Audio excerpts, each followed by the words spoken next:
Choque de guerreros. Midway.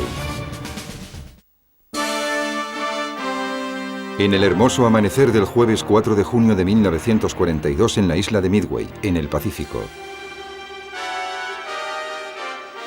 Dos grandes flotas, una japonesa y otra estadounidense, aguardaban expectantes en sus respectivas posiciones de ataque.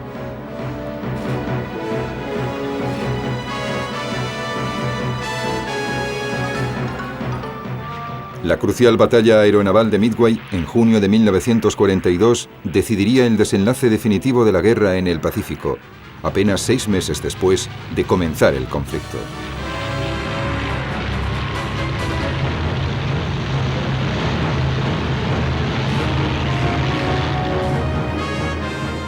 Midway también iba a comportar un drástico cambio en las tácticas a seguir en la guerra naval.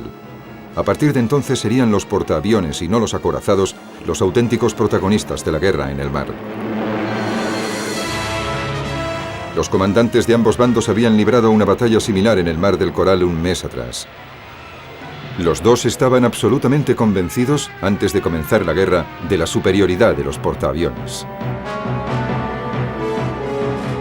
La batalla de Midway situaría en un enfrentamiento cara a cara al almirante japonés Isoroku Yamamoto con el almirante estadounidense Chester Nimitz, en un duelo que pondría de manifiesto sus capacidades estratégicas.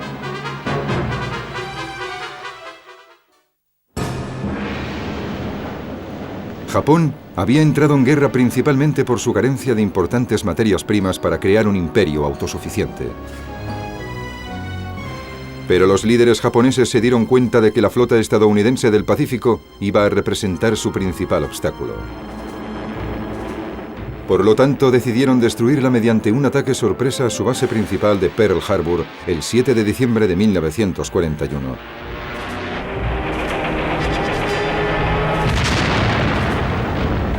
El ataque destruyó la flota anclada en Pearl Harbor, pero los japoneses no lograron hundir los portaaviones estadounidenses que ese día se hallaban en alta mar. Durante los meses siguientes, la maquinaria de guerra japonesa conquistó Malasia, las Antillas holandesas, las islas estadounidenses en el Pacífico y gran parte de las Filipinas. A finales de la primavera de 1942, los japoneses habían conseguido crear una esfera de coprosperidad en el sudeste asiático, como llamaban a su nuevo imperio. Parecía que nada podía evitar que Japón modificara completamente el mapa político del Pacífico.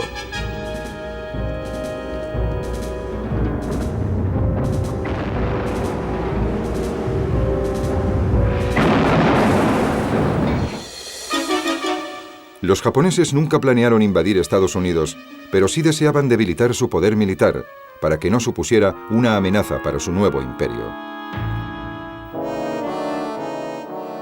Con ese objetivo en mente, el almirante Isoroku Yamamoto concibió en marzo de 1942 lo que esperaba fuera un plan decisivo. Su objetivo era la isla de Midway, último reducto estadounidense situado al oeste de Pearl Harbor. El comandante de la flota estadounidense del Pacífico, almirante Chester Nimitz, debía frustrar los planes de Yamamoto y eliminar la creciente amenaza japonesa sobre la costa occidental de Estados Unidos. Tanto Isoroku Yamamoto como Chester Nimitz tendrían que poner a prueba toda su destreza y experiencia naval en el violento enfrentamiento que les aguardaba.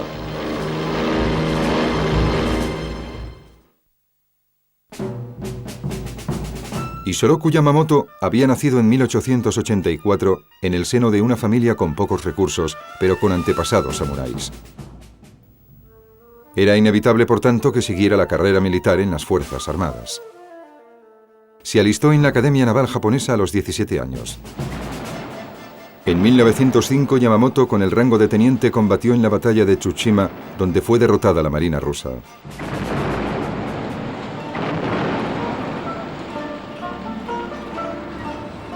Durante la Primera Guerra Mundial, Japón fue aliado de Gran Bretaña y Yamamoto luchó en el mar durante la mayor parte del conflicto.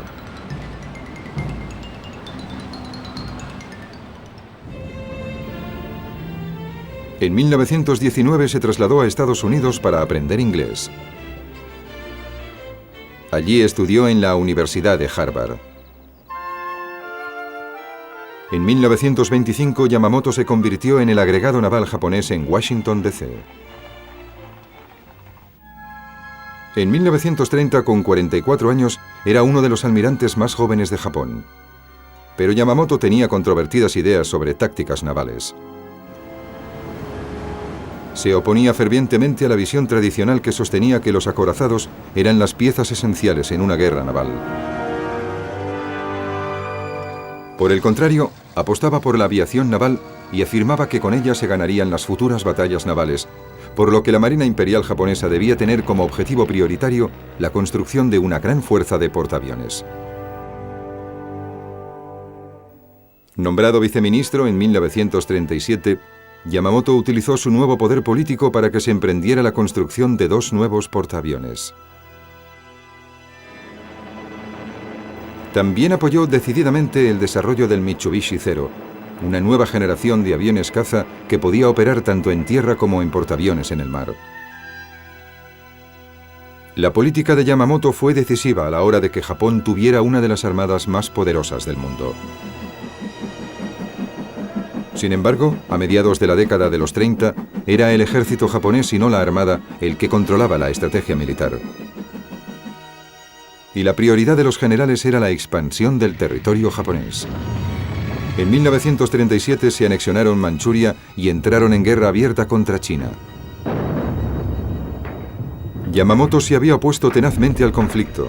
Sabía que pondría en su contra a Gran Bretaña y a Estados Unidos y que el resultado podría ser una declaración de guerra a Japón. Durante el tiempo que había pasado en Estados Unidos, había observado el enorme poder industrial del país. Creía que cualquier conflicto prolongado significaría la derrota de Japón.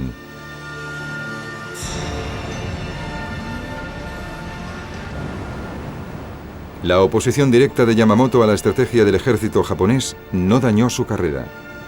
En agosto de 1939 fue nombrado comandante supremo de la flota combinada japonesa. Por dicho cargo, recibió la responsabilidad de planear el ataque sobre Pearl Harbor. Yamamoto pudo poner en práctica sus propias teorías sobre la guerra aeronaval. La utilización que hizo de los portaaviones y de los aviones de ataque contra la flota del Pacífico tuvo efectos devastadores y cogió a Estados Unidos totalmente por sorpresa. Su éxito en Pearl Harbor favoreció una rápida expansión de la flota de portaaviones. Empezó a desarrollar un plan para aniquilar la potencia estadounidense en el Pacífico. Pero Yamamoto tendría que enfrentarse a un almirante que estaba igual de decidido a hacer exactamente lo mismo con la flota japonesa. Nacido en Texas en 1885, Chester Nimitz creció en una familia de fuerte tradición pionera. A los 16 años se alistó en la Academia Naval Estadounidense de Annapolis, en Maryland, donde fue un alumno brillante. Nimitz se alistó en el novísimo servicio de submarinos tras servir en la flota del Pacífico en el lejano Oriente. En 1918 ostentaba el cargo de comandante y era uno de los oficiales con mayor experiencia en el servicio. Como oficial de carrera, Chester Nimitz regresó a la flota de superficie y fue comandante de varios navíos, incluyendo 2 cruceros durante las décadas de los 20 y 30. Durante esos años se convirtió en un partidario acérrimo de las operaciones navales y aéreas combinadas. Como Yamamoto, reconoció la creciente importancia de los portaaviones. El punto de vista de Nimitz se confirmó dramáticamente en el ataque japonés en Pearl Harbor. Inmediatamente después del ataque, el presidente Roosevelt le puso al mando de la flota estadounidense del Pacífico. Nimitz sabía que tenía una ardua tarea entre manos. No solo tenía que reconstruir la flota, sino que debía hacerlo en el menor tiempo posible, si Estados Unidos quería tener alguna posibilidad de detener la implacable expansión japonesa. Su ventaja principal consistía en que Yamamoto no había logrado destruir los portaaviones estadounidenses. Nimitz estaba decidido a convertirlos en los elementos principales de la nueva flota. También creía que el ataque era la mejor forma de defensa, por lo que estaba decidido a atacar a los japoneses en cuanto tuviera la menor oportunidad. Nimitz valoraba mucho la labor de la inteligencia militar que le permitiría decidir cuándo y dónde atacar.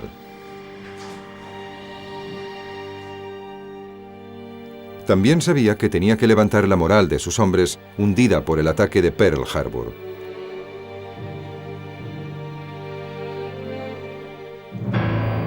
Nimitz no podía olvidar su pasado en los submarinos y escogió como su primer buque insignia el USS Grayling. Estaba preparado para luchar como sus hombres. Su contagiosa vitalidad pronto se propagó por toda la flota del Pacífico, junto con el deseo de vengar Pearl Harbor lo antes posible. Había llegado el momento de que los dos comandantes ultimasen los detalles finales a sus planes para localizar y destruir la flota adversaria. Ambos sabían bien que les aguardaba una decisiva misión.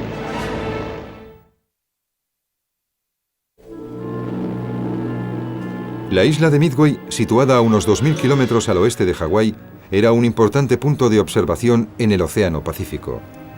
Los japoneses la llamaban el centinela de Pearl Harbor.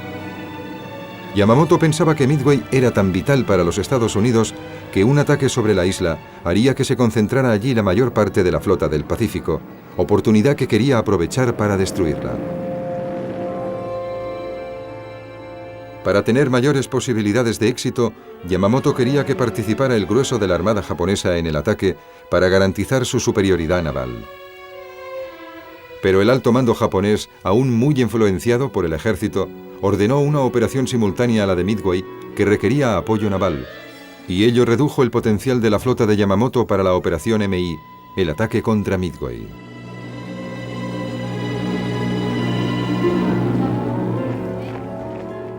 Las tropas japonesas ya se habían adueñado de las Antillas holandesas y de las Islas Solomon. También habían desembarcado en Papúa Nueva Guinea. Ahora, el ejército japonés preparaba un plan basado en la conquista de la capital de Papúa, Port Moresby, una vía directa hacia Australia. Yamamoto cedió 3 de sus valiosísimos portaaviones para la operación y asegurar el apoyo aéreo en los desembarcos.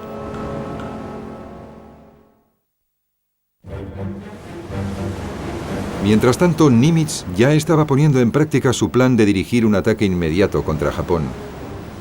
El 18 de abril de 1942, 16 bombarderos B-25, dirigidos por el coronel Jimmy Doolittle, despegaron del portaaviones estadounidense Homet, que navegaba en el Pacífico a 1200 kilómetros al este de Tokio.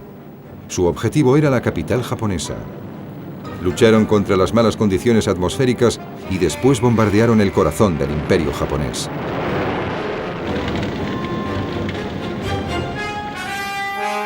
Aunque los daños fueron de poca importancia, el impacto sobre la moral de los japoneses fue inmenso. Para Yamamoto, el ataque significó que Hirohito, su divino emperador, había sido amenazado personalmente. Yamamoto tomó la decisión de que esa humillación jamás volviera a producirse. Nimitz puso en juego sus fuentes de inteligencia militar acerca de la armada japonesa. Estados Unidos desarrolló una máquina secreta cuyo nombre en clave era Magic, que permitía descifrar los códigos militares japoneses. Esto permitió que Nimitz supiera con antelación los planes para capturar Port Moresby. Ordenó a un destacamento cuya fuerza principal eran los portaaviones Yorktown y Lexington que interceptara al grupo de asalto japonés en el Mar de Coral. El 4 de mayo de 1942, aviones estadounidenses atacaron a los navíos de guerra japoneses con efectos devastadores. Hundieron uno de sus portaaviones, dañaron gravemente al segundo y destruyeron la mayor parte de los aviones del tercero.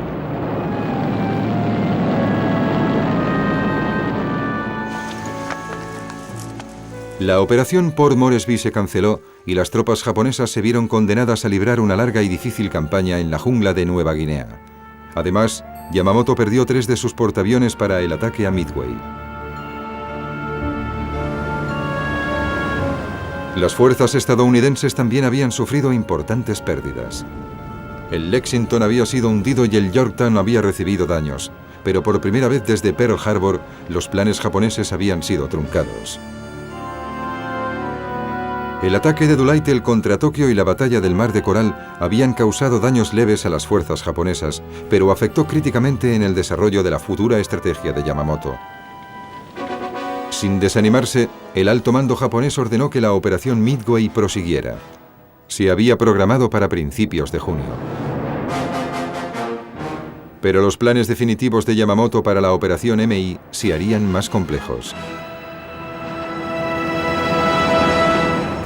La fuerza de Midway se había dividido ahora en 4 secciones.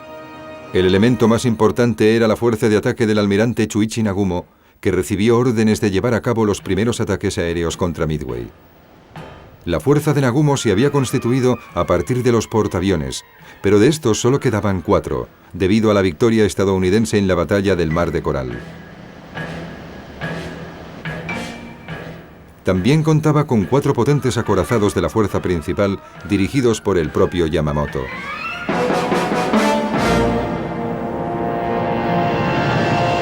El almirante Raizo Tanaka tuvo el mando de la fuerza de invasión de Midway.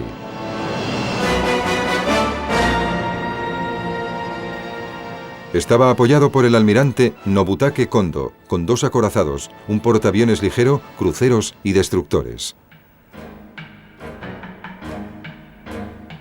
Nagumo y Yamamoto zarparían desde el Mar de Japón.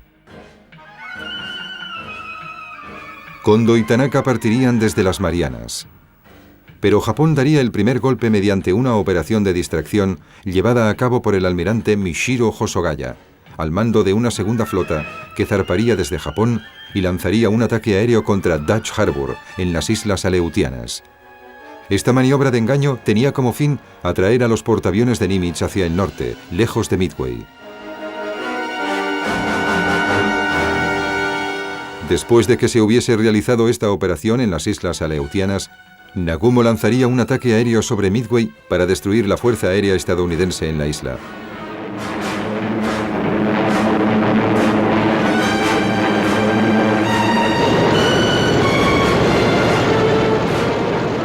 Los desembarcos se llevarían a cabo el 7 de junio de 1942, el día N, fecha en que Nagumo, Yamamoto y Kondo destruirían simultáneamente la flota del Pacífico de Nimitz, especialmente los portaaviones.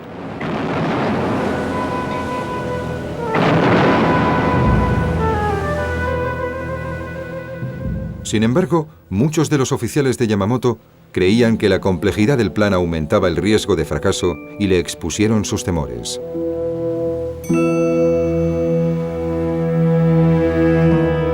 Pensaban que la operación debía retrasarse o incluso cancelarse. Yamamoto no quiso saber nada de ello e insistió en que dicha operación prosiguiera adelante sin retraso alguno. El servicio de inteligencia de Yamamoto no era fiable. Estaba convencido de que el portaaviones Yorktown había sido hundido en el Mar de Coral. En realidad, el Yorktown había logrado regresar a Pearl Harbor para ser reparado con urgencia.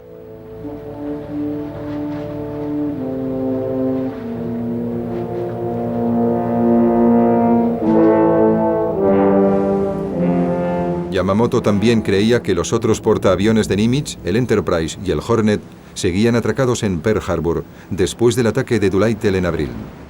En realidad, habían zarpado la noche anterior al ataque de Midway, pero Yamamoto tampoco llegó a saberlo.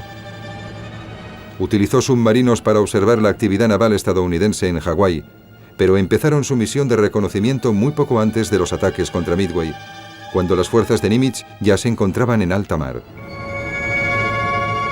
Yamamoto no solo poseía una fuerza más débil de la inicialmente prevista, sino que tampoco tenía claro dónde se encontraban los portaaviones de Nimitz. Aún así, estaba convencido de que si estos aparecían, los podría alejar de Midway y destruirlos. Lo que Yamamoto también ignoraba era que Nimitz, mediante la máquina Magic, era capaz de descifrar el código japonés. El equipo de inteligencia militar estadounidense había logrado descifrar el JN-25, el código de operaciones de la Marina japonesa. Esto proporcionó suficiente información al comandante de la Oficina de Inteligencia de la Marina estadounidense en Hawái, Joseph J. Rochford, para confirmar que los japoneses planeaban atacar Midway. Desconocedor de esto, Yamamoto emitió una larga orden de operaciones a su flota el 20 de mayo, usando un código secreto que tenía 3 meses de antigüedad y que los criptógrafos estadounidenses conocían perfectamente. A finales de mayo, Nimitz sabía exactamente dónde y cuándo planeaba atacar Yamamoto. La flota combinada japonesa levó anclas el 27 de mayo de 1942 y zarpó hacia Midway.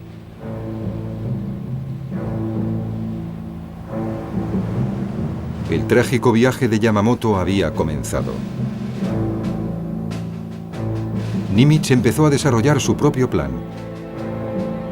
Era consciente de que su flota era menor que la de Yamamoto, pero Magic le otorgaba una destacada ventaja sobre su adversario.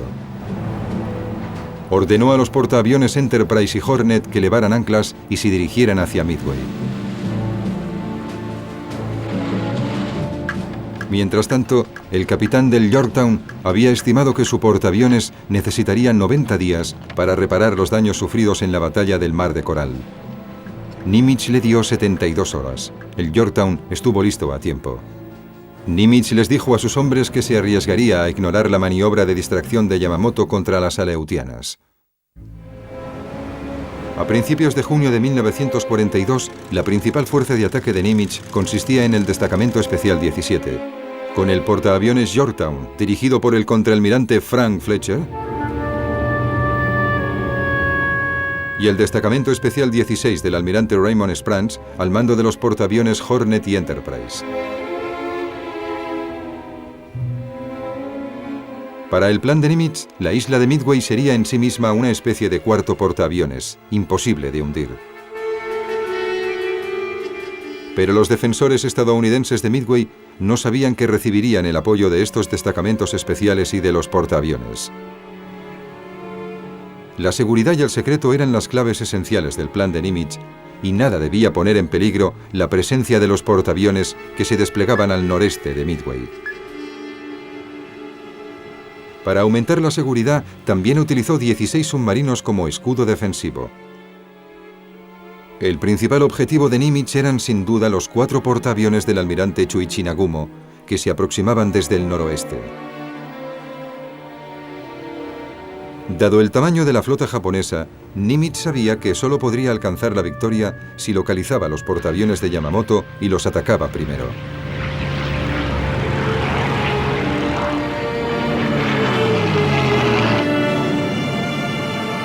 Con sus respectivos planes listos, los marinos y aviadores japoneses y estadounidenses se dirigían a la crucial batalla.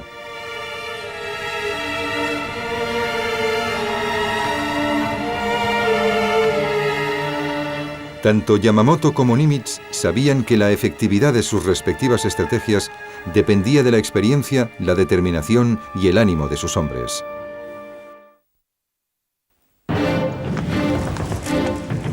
Las Fuerzas Armadas japonesas habían hecho un progreso espectacular desde el inicio de la guerra. Habían humillado militarmente a Gran Bretaña y a sus colonias orientales, que al principio se habían llegado a burlar de la destreza militar japonesa. Pero sus rápidas victorias habían llevado a las tropas japonesas a sufrir lo que se conoce como enfermedad de la victoria. Los marinos, soldados y pilotos creían ciegamente que Japón estaba destinado a convertirse en primera potencia mundial. Estaban imbuidos de las virtudes morales y marciales de la tradición samurái. La marina japonesa tenía más experiencia que la estadounidense y había desarrollado tácticas de lucha nocturna superiores, lo que les convenció de que vencerían a las fuerzas estadounidenses. Ese optimismo les condujo a la autocomplacencia y a bajar la guardia, como quedó de manifiesto cuando Yamamoto dio esas órdenes por radio sobre Midway. Incluso el comandante de un escuadrón aéreo japonés comunicó a su cuartel general que quería que el correo de su unidad se enviara a Midway a partir de junio. Poco después de esto, un miembro del propio equipo personal de Yamamoto aseguró que los Estados Unidos no serían capaces de luchar y que no se atreverían ni a zarpar. Las tripulaciones de las dos flotas llevaban ya suficiente tiempo embarcadas como para conocer las condiciones claustrofóbicas de la vida a bordo.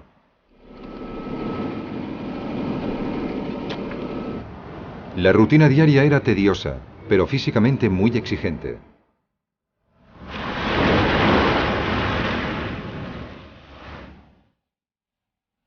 En ese entorno, ambas armadas tenían serias dificultades para mantener a las tripulaciones preparadas para el combate. Una de las preocupaciones principales en las batallas navales era localizar al enemigo, además de los problemas que suponía intentar llevar a puerto un portaaviones dañado.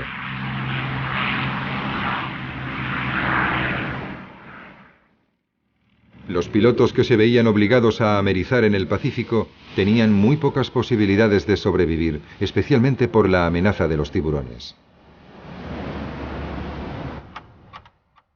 Los marinos estadounidenses eran conscientes de su relativa inexperiencia en comparación con los japoneses, pero estaban desarrollando habilidades para superar ese inconveniente y confiaban en alcanzar la misma experiencia en combate que sus oponentes gracias a su superioridad tecnológica y a su profesionalidad.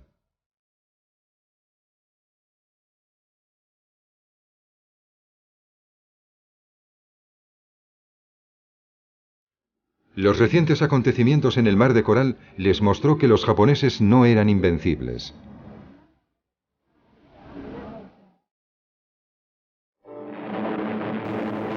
En el aire, el símbolo más potente del poder militar japonés era el caza naval Mitsubishi Zero, que había demostrado ser superior a cualquier avión aliado.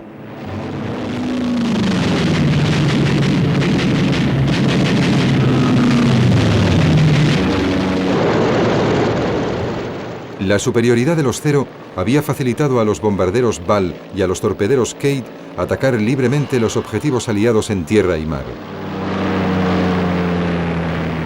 Pero la Fuerza Aérea japonesa había estado continuamente en acción desde Pearl Harbor. Muchos de sus pilotos más experimentados habían perecido. De hecho, muchos de los miembros de las tripulaciones que volaron en misiones contra los estadounidenses no tenían experiencia alguna de combate.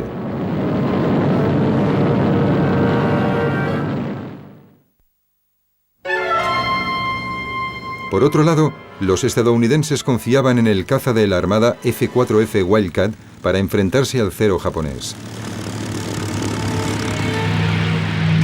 Aunque era más lento, más voluminoso y menos maniobrable que el Zero, el Wildcat era un avión duro que podía soportar muchos daños.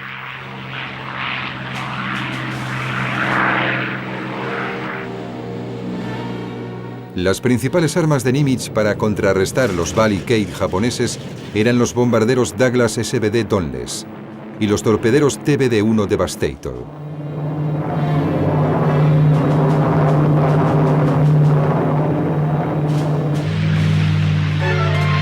El Dauntless, aun siendo antiguo, era uno de los mejores bombarderos del momento.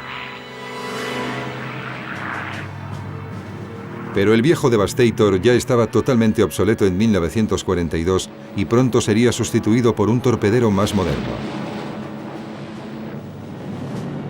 Los más importantes en esta variedad de modelos de aviones de aquel entonces eran los hidroaviones de largo alcance PBI Catalina.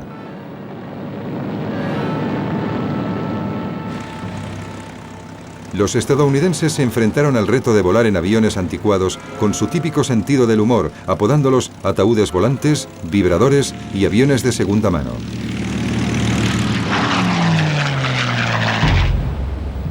Pero por encima de todo, los militares estadounidenses manifestaban un gran respeto por su comandante, Chester Nimitz.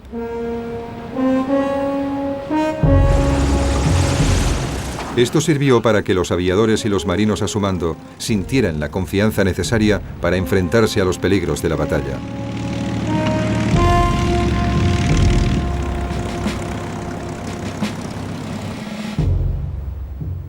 A medida que se acercaba el alba del 3 de junio, ambos bandos sabían que estaban a punto de tomar parte en un combate crucial.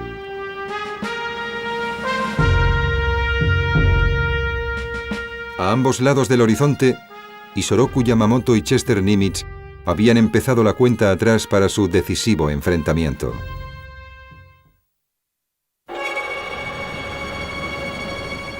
A primera hora del 3 de junio de 1942, la fuerza de ataque de Yamamoto se acercó a Midway. Yamamoto transmitió a sus hombres la señal que indicaba que el enemigo no conocía su presencia en la zona y que seguiría así hasta el primer ataque sobre la isla. Empezó la maniobra de distracción japonesa sobre las aleutianas, cuyo nombre en clave era AL, con el ataque contra Dutch Harbor. Pero solo lograron causar escasos daños antes de que la feroz resistencia estadounidense y la mala visibilidad provocaran una momentánea retirada japonesa. Más tarde, ese mismo día, uno de los aviones Catalina de reconocimiento de Nimitz, con base en Midway, divisó los barcos de la fuerza de invasión del almirante Tanaka. Al mismo tiempo, los portaaviones estadounidenses Yorktown, Hornet y Enterprise se encontraron a 600 kilómetros al noreste de Midway. Al amanecer del 4 de junio, los bombarderos B-17 despegaron desde Midway para atacar a la fuerza invasora japonesa. A pesar del mal tiempo, Nagumo, comandante de la fuerza de ataque de Yamamoto, también llevó a cabo su parte del plan. Sus pilotos se prepararon para lanzar un ataque devastador. El objetivo era Midway.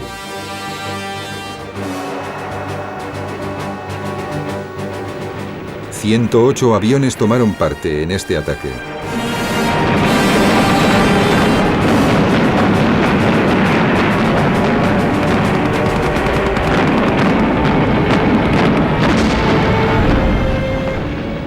Causó daños considerables, pero la pista principal de despegue siguió practicable.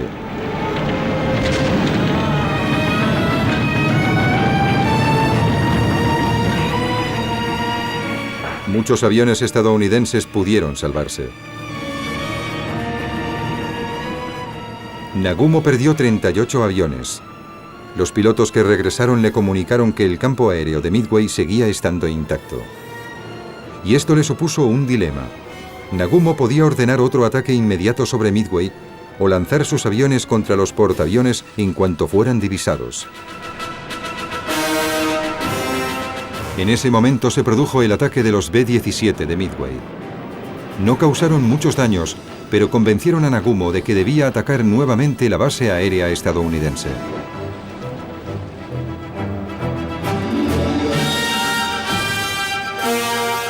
Sus aviones volvieron a ser cargados de bombas. Para entonces, los portaaviones estadounidenses conocían la posición de la fuerza de Nagumo. El comandante del Destacamento Especial 16 de Nimitz, el almirante Spranch, había inicialmente planeado acercarse antes de atacar a los portaaviones japoneses, pero decidió destruir los aviones de Nagumo mientras todavía seguían en la cubierta de los portaaviones. Spranch lanzó sus TBD Devastators, los obsoletos torpederos. Después despegaron sus bombarderos Donless. A las dos oleadas de Devastators de los portaaviones del Destacamento Especial 16 le siguió una tercera del Destacamento Especial 17 de Frank Fletcher. A las 10:05 de la mañana iniciaron una serie de heroicos pero infructuosos ataques sobre los portaaviones japoneses.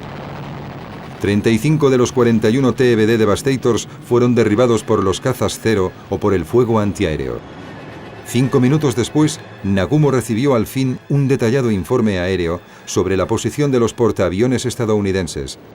Inmediatamente canceló el segundo ataque sobre Midway y ordenó que sus aviones fueran de nuevo armados de torpedos para poder lanzarlos contra los portaaviones de Nimitz. A las 10:25 de la mañana, muchos de los aviones de ataque de Nagumo estaban listos para despegar. Parecía que la apuesta de Nimitz iba a fracasar. Los ataques iniciales de Yamamoto sobre Midway habían sido infructuosos. El primer ataque estadounidense con torpederos había sido repelido, y ahora los portaaviones de ambos bandos habían quedado expuestos. Yamamoto parecía estar al borde de un gran triunfo. En los siguientes minutos, Nagumo lanzaría sus aviones para destruir los portaaviones de Nimitz. El desenlace de la Guerra del Pacífico pendía ahora de un hilo. Todo dependía de los bombarderos de Nimitz.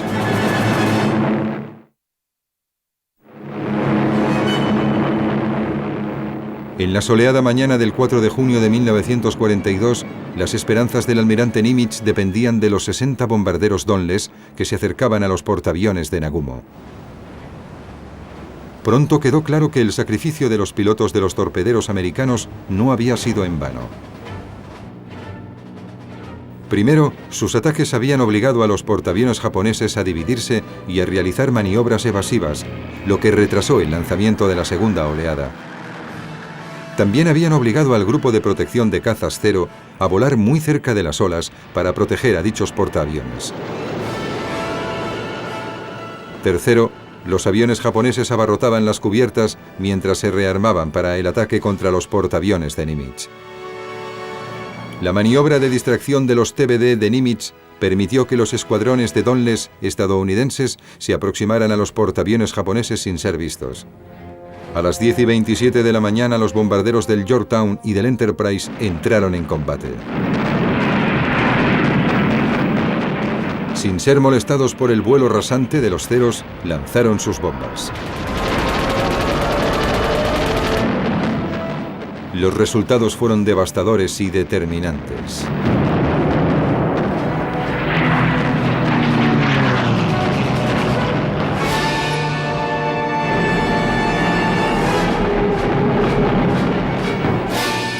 En apenas 4 minutos, los portaaviones Akagi, Soryu y Kaga habían sido alcanzados y dañados irremediablemente.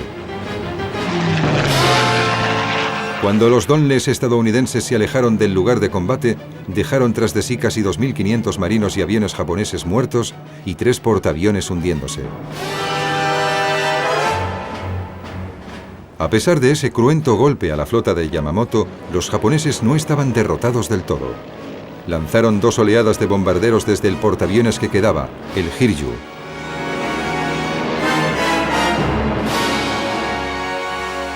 Su objetivo eran los portaaviones estadounidenses. A pesar de la decidida defensa, algunos de los aparatos japoneses consiguieron esquivar el fuego antiaéreo.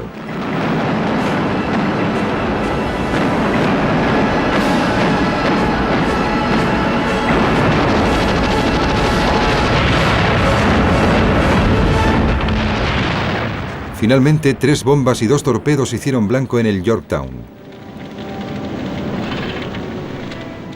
En apenas media hora, el portaaviones estadounidense había quedado inutilizado. Su tripulación luchó heroicamente para salvarlo y mantenerlo a flote a cualquier precio. El Hiryu se retiró hacia el noroeste.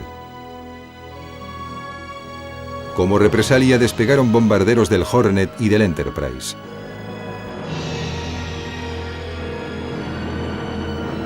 Atacaron y terminaron con el Hiryu.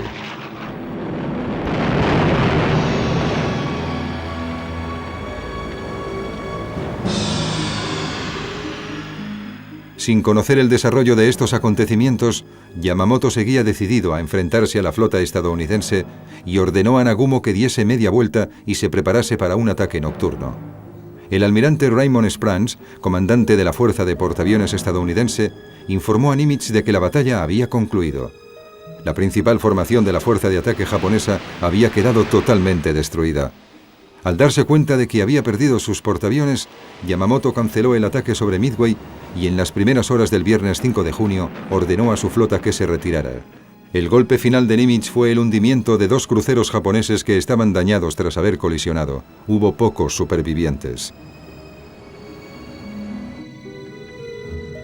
El Yorktown, todavía a flote, fue hundido por un submarino japonés el 7 de junio.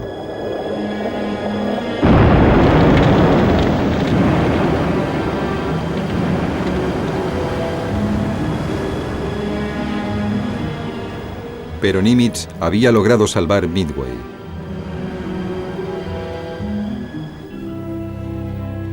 El alto mando japonés y Yamamoto sabían ahora que su plan para destruir la fuerza de portaaviones estadounidense había fracasado estrepitosamente. Contra todo pronóstico, los portaaviones de Nimitz habían vencido.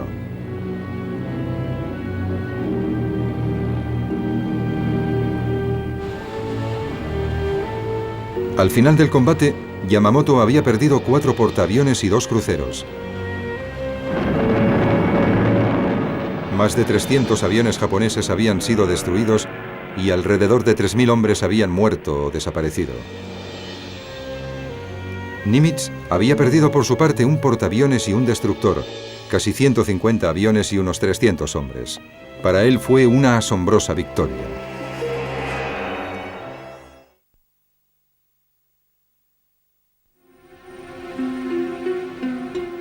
Yamamoto continuó dirigiendo las operaciones del Pacífico.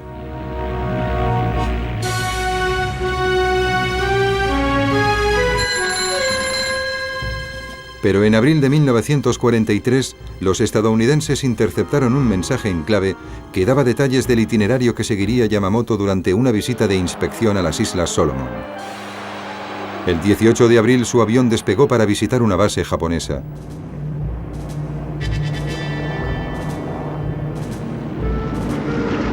Fue derribado por unos P-38 estadounidenses sobre la jungla de Bougainville.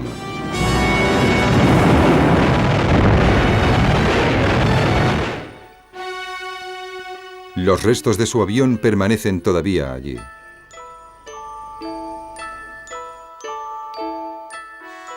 Las cenizas de Yamamoto volvieron a Japón, donde se celebró un funeral en su memoria. Para muchos japoneses, su muerte fue un presagio de la inminente derrota. Fue una trágica broma del destino que Yamamoto, que había intentado por 2 veces destruir el poder aeronaval estadounidense en el Pacífico, acabara siendo víctima de él.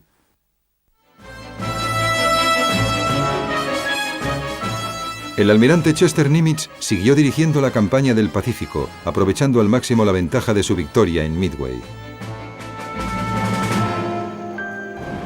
Su implacable avance presionaba cada vez más a Japón.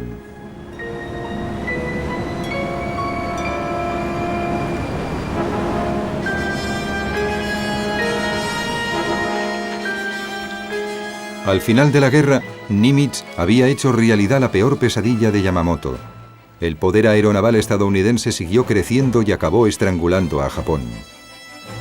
Debido a su fundamental actuación en la Guerra del Pacífico, Chester Nimitz fue recompensado.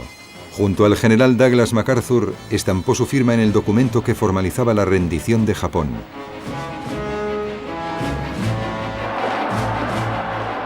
Tras la guerra, cuando volvió a Estados Unidos, fue recibido como héroe nacional y fue nombrado jefe de operaciones navales. Más tarde fue consejero de las Naciones Unidas para Asuntos Navales. Disfrutó de una jubilación activa hasta su muerte en 1966.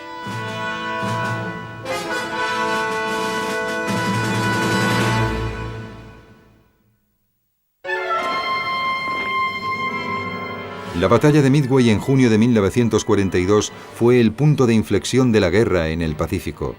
No solo detuvo el avance japonés de forma súbita, sino que además permitió a los aliados pasar a la ofensiva. A partir de ese momento, la derrota de Japón se volvió inevitable.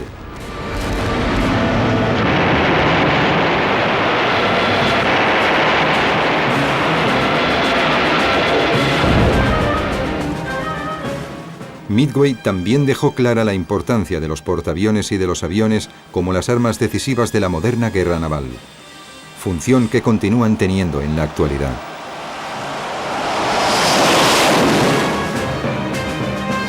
Para el almirante Yamamoto, la batalla de Midway fue un enfrentamiento fatídico que condujo a la derrota definitiva de su país, pero para Chester Nimitz supuso un encuentro cara a cara victorioso y decisivo.